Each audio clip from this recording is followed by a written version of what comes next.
Hello students, Balyan GS classes में आपका स्वागत है। स्टूडेंट्स, आज का हमारा टॉपिक है उच्चतम न्यायालय। उच्चतम न्यायालय को सर्वोच्च न्यायालय भी कहते हैं। इसे इंग्लिश में सुप्रीम कोर्ट कहा जाता है। कोई भी स्वतंत्र व सभ्य समाज बिना स्वतंत्र और निष्पक्ष न्यायपालिका के बिना नहीं रह सकता। किसी भी सभ्य समाज के लिए स्वतंत्र और निष्पक्ष न्यायपालिका बहुत अधिक आवश्यक होती है। भारतीय संविधान निर्माताओं ने जब भारतीय संविधान का निर्माण किया तो उन्होंने भारतीय संविधान में न्याय के एक शीर्ष अंग के रूप में उच्चतम न्यायालय का प्रावधान रखा। उच्चतम न्यायालय भारत में न्याय का एक शीर्ष अंग है। इसे प्रारंभिक और अपीलीय क्षेत्र अधिकार प्राप्त हैं। अभिलेख न्यायालय होने के साथ साथ नागरिकों के मौलिक अधिकारों का भी संरक्षक है। संविधान की व्याख्या की जिम्मेदारी भी उच्चतम न्यायालय पर ही है। उच्चतम न्यायालय संविधान का आधिकारिक व्याख्याता है, आधिकारिक व्याख्याता के रूप में कार्य करता है। आज की क्लास में हम उच्चतम न्यायालय का गठन आदि सारी चीजों के बारे में डिटेल से डिस्कस करेंगे। तो आइए डिस्कस करते हैं। उच्चतम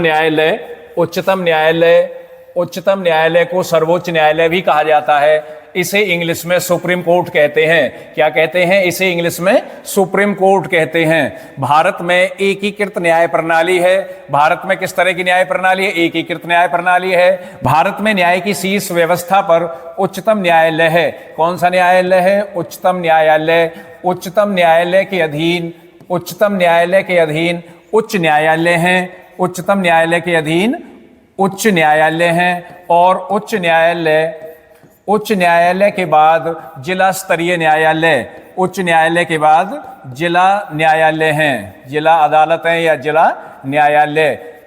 यदि हम इस तरह से देखते हैं तो भारतीय न्याय व्यवस्था त्रिस्तरीय व्यवस्था है। त्रिस्तरीय कौन सी व्यवस्था है? त्रिस्तरीय व्यवस्था है। शीर्ष पर क्या है? उच्चतम न्यायालय है। उसके बाद राज्यों में उच्च न्यायालय हैं और उच्च न्यायालयों के बाद में जिला न्यायालय हैं। जिला न्यायालयों के बाद में भी अधीनस्थ न्यायालय हैं।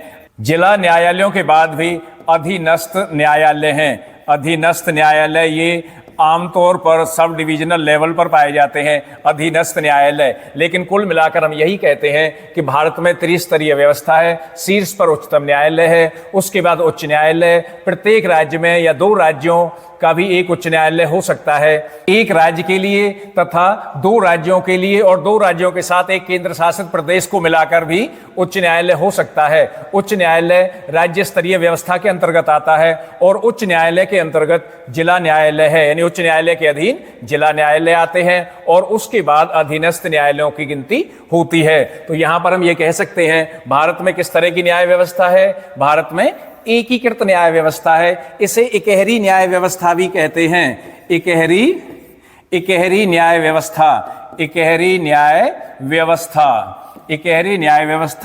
या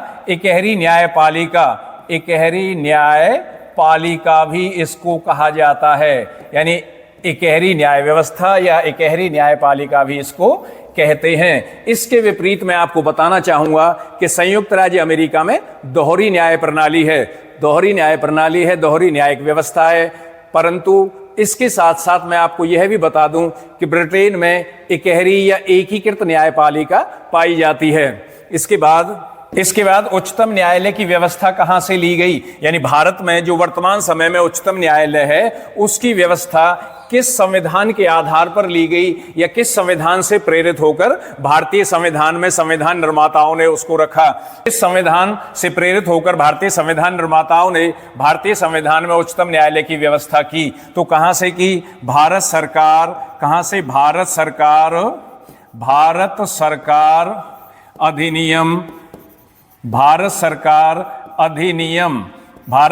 अधिनियम 1935। यानी भारतीय संविधान निर्माताओं ने भारत के संविधान में उच्चतम न्यायालय की व्यवस्था किस संविधान से प्रभावित होकर की या किस संविधान से ली? भारत सरकार अधिनियम 1935। मैं आपको यह बता दूं कि भारत सरकार अधिनियम 1935 के अंतर्गत संघीय न्यायालय की व्यवस्था की गई थी। किस न्यायालय की व्यवस्था की गई थी? संघीय न्यायालय की व्यवस्था की गई थी। और वर्तमान समय में यानी संघीय न्यायालय की स्थापना कब की गई? भारत सरकार अधिनियम 1935 के अंतर्गत संघीय न्यायालय की व्यवस्था कब की गई या संघीय न्यायालय की स्थापना कब की गई?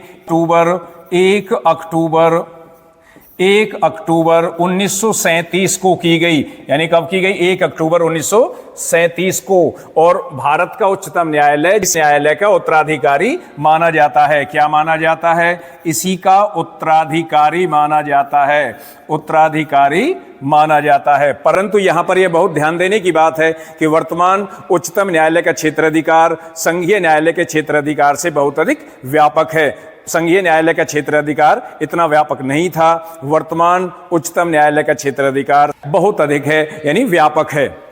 यहां पर मैं आपको यह भी बता दूं कि संघीय न्यायालय के द्वारा दिए गए निर्णयों के विरुद्ध अपील ब्रिटेन की प्रिवी काउंसिल के पास की जाती थी, परंतु वर्तमान उच्चतम न्यायालय के द्वारा दिए गए निर्णयों के बारे में अपील किसी अन्य न्यायालय में नहीं की जा सकती। इसीलिए यह कहा जाता है कि उच्चतम न्यायालय ही अपील का शीर्ष न्यायालय है। उसके द्वारा दिए गए निर्णय के विरुद्ध किसी अन्य न्यायालय में अपील नहीं की जा सकती। ये न्यायालय के द्वारा दिए गए निर्णय के विरुद्ध अपील कहाँ की जाती थी? ब्रिटेन की, यानी कहाँ पर? ब्रिटेन की प्रिवी काउंसिल में, ब्रिटेन की प्रिवी काउंसिल में अपील की जाती थी, प्रिवी काउंसिल में अपील की जाती थी। परंतु वर्तमान उच्चतम न्यायालय के द्वारा दिए गए निर्णय के विरुद्ध अपील कहीं भी नहीं की जाती है, क्योंकि यही अपील का सर्वोच्च न्यायालय है। मैं आपको यहां पर एक बात और बताना चाहता हूं, जब संघीय न्यायालय की स्थापना 1 अक्टूबर 1937 को हो गई थी, तो उसका कार्यालय कहां था? तो उसका कार्यालय, यानी संघीय न्यायालय का कार्यालय संसद भवन के चैम्बर ऑफ प्रिंसेस में था। कहां पर था? संसद भवन के चैम्बर ऑफ प्रिंसेस में था, यानी संसद भवन के चैम्बर ऑफ प्रिंसेस में, संसद भवन में ही संघीय न्यायालय का मुख्यालय था, संघीय न्यायालय का कार्यालय था।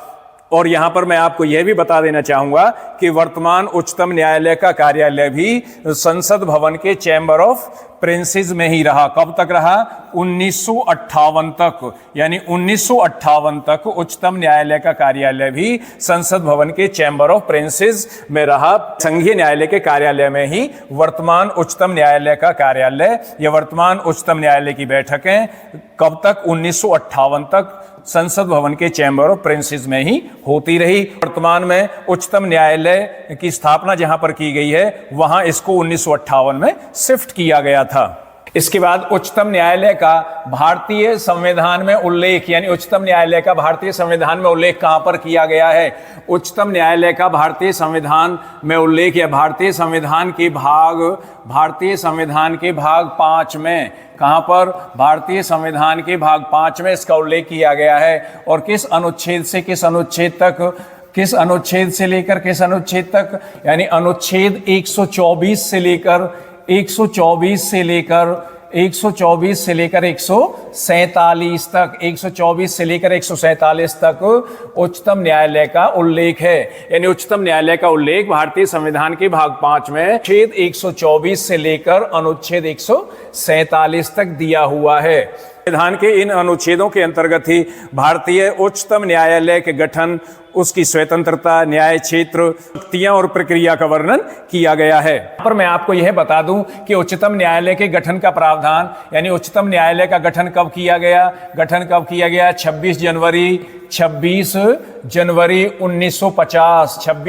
1950 को भारतीय संविधान जब बनकर लागू हो गया था, तो भारतीय संविधान में इसका प्रावधान था, तो इसकी स्थापना 26 जनवरी 1950 को ही मानी जाती है।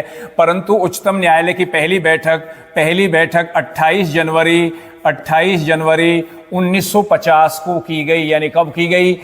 28 जनवरी 1950 को की गई थी। यानी हम ये कह सकते हैं कि उच्चतम न्यायालय का उद्घाटन कब हुआ था या इसकी पहली बैठक कब हुई थी? 28 जनवरी 1950 को हुई थी।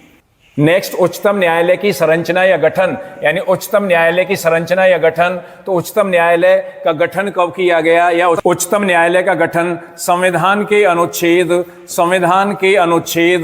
उच्चतम न्यायालय का गठन संविधान के अनुच्छेद 124(1) के अंतर्गत या 124(1) के तहत दिया हुआ है। और भारतीय संविधान में अनुच्छेद 124(1) में क्या दिया हुआ है कि भारतीय संविधान के अनुच्छेद 124(1) के अंतर्गत क्या दिया हुआ है कि भारत का एक उच्चतम न्यायालय होगा जिसका एक मुख्य न्यायाधीश होगा। संसद कानून बनाकर निर्धारित संख्या में वृद्धि नहीं करती है तब तक 7 से अधिक न्यायाधीश नहीं होंगे। इसका तात्पर्य यह है कि भारतीय संविधान के अनुच्छेद 124(1) के अंतर्गत एक मुख्य न्यायाधीश और 7 अन्य न्यायाधीशों की व्यवस्था की गई थी, परंतु वर्तमान समय में उच्चतम न्यायालय में 34 न्यायाधीशों की व्यवस्था है। यानी कितने न्यायाधीश हैं? 34 न्यायाधीश हैं, एक मुख्य न्यायाधीश है और 33 अन्य न्यायाधीश हैं। इन न्यायाधीशों की संख्या कब कब और किन किन अधिनियमों के द्वारा बढ़ाई गई, यहाँ पर उनका एक एक करके उल्लेख करेंगे। मूल भारतीय संविधान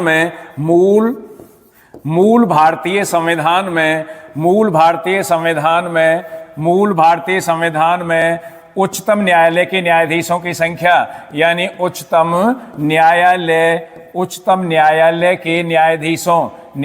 के न्यायाधीशों की संख्या कितनी थी? न्यायाधीशों की संख्या कितनी थी?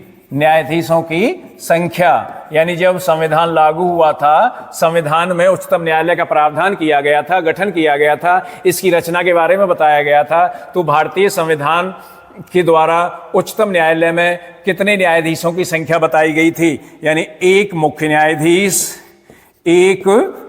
न्यायाधीश और 7 अन्य न्यायाधीश, यानी एक मुख्य न्यायाधीश और 7 अन्य। मैं यहां पर संक्षिप्त में लिख रहा हूं, एक मुख्य न्यायाधीश था और 7 अन्य न्यायाधीश थे। परंतु जैसे जैसे देश की जनसंख्या बढ़ती गई, मुकदमों और विवादों की भी संख्या बढ़ती गई, तो हमें अधिक न्यायाधीशों की भी आवश्यकता पड़ने लगी थी। तो इसके बाद 1956 में, यानी ये तो मूल भारतीय संविधान की संख्या है, इसके बाद 1956, इसके बाद उच्चतम न्यायालय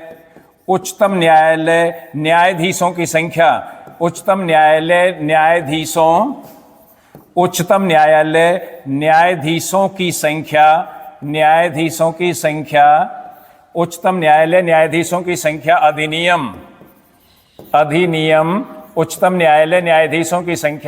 अधिनियम 1956 के अंतर्गत न्यायाधीशों की संख्या को बढ़ाया गया और न्यायाधीशों की संख्या कितनी कर दी गई? एक मुख्य न्यायाधीश और 10 अन्य न्यायाधीश, एक मुख्य न्यायाधीश और 10 अन्य न्यायाधीश रखे गए। यानी कब रखे गए?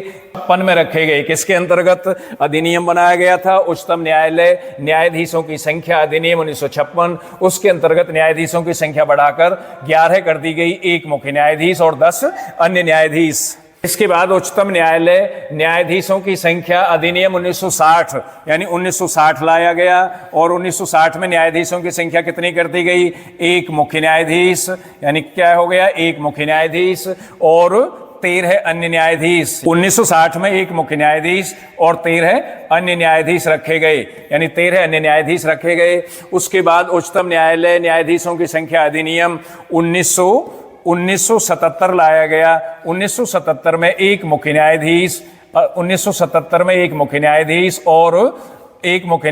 और 17 अन्य न्यायाधीश रखे गए, यानी एक मुख्य न्यायाधीश और 17 अन्य न्यायाधीश रखे गए। फिर 1986 में उच्चतम न्यायालय न्यायाधीशों की संख्या अधिनियम 1986 लाया गया और उसमें न्यायाधीशों की संख्या 26 कर दी गई, एक मुख्य न्यायाधीश और 25 अन्य न्यायाधीश कर दिए गए, 25 अन्य न्यायाधीश कर दिए गए। उसके बाद 2008 में उच्चतम न्यायालय न्यायाधीशों की संख्या अधिनियम 2008 लाया गया, जिसमें एक मुख्य न्यायाधीश। उच्चतम न्यायालय न्यायाधीशों की संख्या अधिनियम 2008 में एक मुख्य न्यायाधीश और 30 अन्य न्यायाधीश। कुल मिलाकर न्यायाधीशों की संख्या 31 हो गई। कितनी हो गई? 31 हो गई। उसके बाद उच्चतम न्यायालय न्यायाधीशों की संख्या अधिनियम 2019 लाया गया। कौन सा लाया गया? 2019। और 2019 में एक मुख्य न्यायाधीश, 2019 में एक मुख्य न्यायाधीश और 33 अन्य न्यायाधीश कर दिए गए, 33 अन्य न्यायाधीश। कुल मिलाकर न्यायाधीशों की संख्या 34 हो गई। तो वर्तमान समय में भारतीय उच्चतम न्यायालय में न्यायाधीशों की संख्या कितनी है? 34 है। यानी ये संख्या कब कब और कितनी बार बढ़ाई गई, तो ये संख्या 1956 में बढ़ाई गई, 1960 में बढ़ाई गई, 1977 में बढ़ाई गई, 1986 में बढ़ाई गई, 2008 में बढ़ाई गई और 2019 में बढ़ाई गई। वर्तमान समय में भारतीय उच्चतम न्यायालय में या भारतीय सर्वोच्च न्यायालय में न्यायाधीशों की संख्या 34 है, जिसमें एक मुख्य न्यायाधीश हैं और 33 अन्य न्यायाधीश हैं।